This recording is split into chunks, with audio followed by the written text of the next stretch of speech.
Gabriel Jesus, Kai Havertz, Bukayo Saka, Ben White, Gabriel Martinelli, Takehiro Tomiyasu. And that is just the list of names of players who are currently injured in the Arsenal squad. Earlier in the season, you've had a Waneri injury, you've had Ødegaard out. It's just been, it feels like one blow after another all season. And now it's culminated in a situation where your front three, until at least mid to early March, is going to be Leandro Trossard, Raheem Sterling, and Ethan Waneri. And at the end of the day, as much as I like two of those three players, because Sterling, I mean, I don't even understand why we signed him. I don't understand any of the logic. He's not been good enough. Waneri, he's 17, already in an injury crisis, and you want a young lad playing every single minute, because he's going to. He has to. He's the only man we've got out there. Trossard, great last season. He's been better the last month and a half. He definitely has.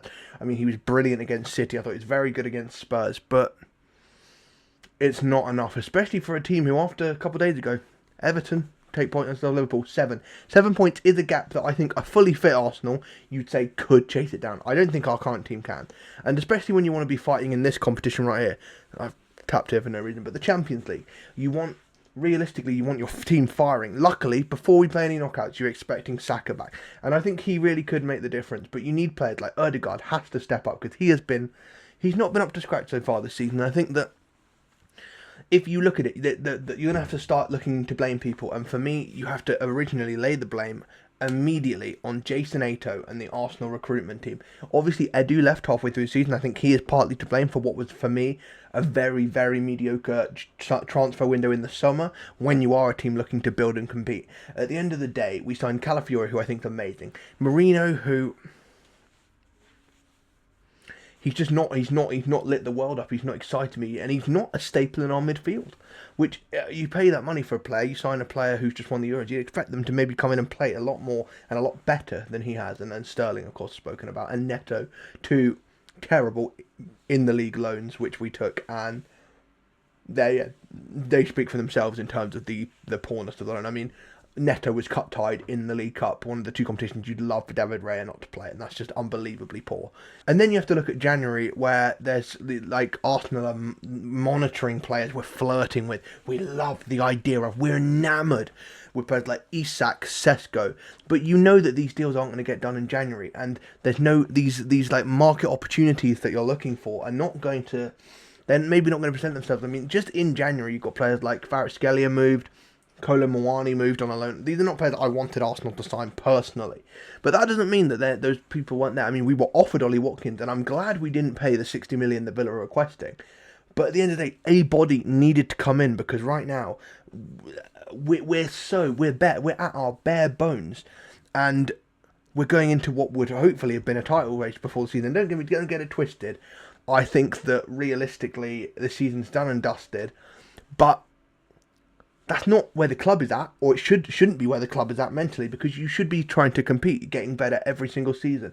I mean, if we go in the summer and we go, oh, okay, let's bet 150 million for Isak, you don't get him. You get Sesko, Nico Williams, Zubimendi. They're good signings, but maybe City are back next season with Rodri. Maybe Liverpool get even better.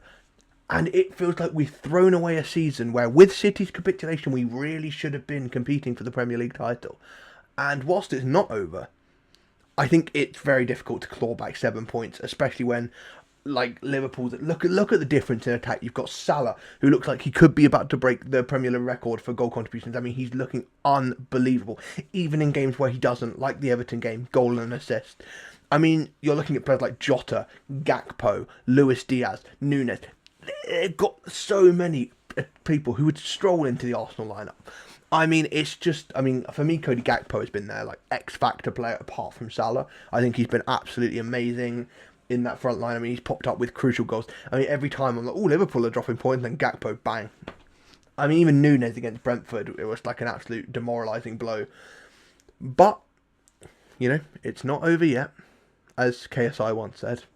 But, like, you've got to be realistic now and say that this recruitment team with the injuries which have subsequently happened, which by the way were predictable because of our previous injuries, Havertz and Martinelli have run themselves into the ground. They played way too many minutes. You're telling me that Havertz has got no cover? I mean, look at him after the Wolves game. He was on the floor, exhausted. He collapsed at the final whistle. He was so exhausted. And your response to that is, let's see if he can make it through. Not until Saka's back, because he's not a striker. You were looking at trying to get Havertz to play every game from now until the end of May.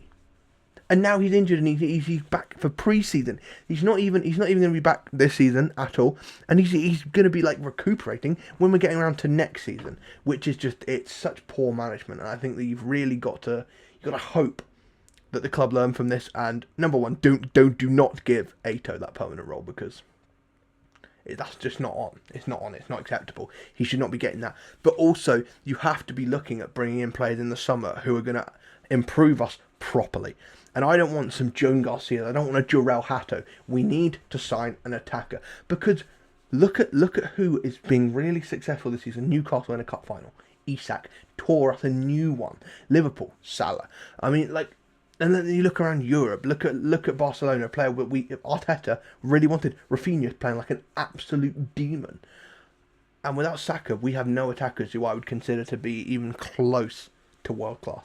Havertz is probably our second best forward, and like realistically, he blows hot and cold. You know, he can be brilliant like the run in last season, like at times this season, but he's not consistent enough. I don't think Sesko's the answer. I think you really do need to push for an Isak in the summer if Newcastle don't get Champions League football. I know it's going to be a big outlay, but look at last time we put out a big outlay. Declan Rice, one of the best midfielders in the world, and he's been unbelievable recently. He's just fantastic. I could speak about Declan Rice for days, but that's not the point of this video. So, in conclusion to this, I think that as an Arsenal fan, it's gut-wrenching, it's devastating what's happened with our injuries. But it happens. These things do happen. Especially, it's not all luck. Look at what's happening. Look at how many games they're playing. Hamstring. Saka, Martinelli, Havertz. It's no coincidence. You overplay these players, and they're going to get hurt. So Arsenal's board, Ato, Garlic, Tim Lewis, whoever's making those decisions, because I'm not going to blame Mikel Arteta, because he made it very clear he wanted attackers in January. He made it very abundantly clear. So go out there in the summer and make sure you do it right. And make sure that we as Arsenal fans, if you're watching this video, get behind the team. Because I feel there could be more injuries. I feel like we could be down to the bare bones. Get behind the youngsters who have to play. Get behind Tierney if he's a makeshift left wing. And let's at least hope that this team do us proud for the second half of the season. Because right now, it's not a tough spot. And I can also appreciate, yes, Tottenham have got an injury crisis. I truly think that they're in a horrible position. And I think that the Premier League could do with implementing a rule like in Spain, where you can, if you have a serious amount of injuries in a similar position, you can have you can go, oh, okay, I'll sign this guy, like they did with Braithwaite. I can see why they wouldn't do that, because obviously it feels like an unfair advantage to sign someone outside the window, but really, not many people are going to be down to move anyway. So, yeah, I think harsh reality of it is Arsenal are in trouble, but we've got a good run of games. If we can get some momentum going, we can never know what happens. So get behind the team. Come on, you Gunners.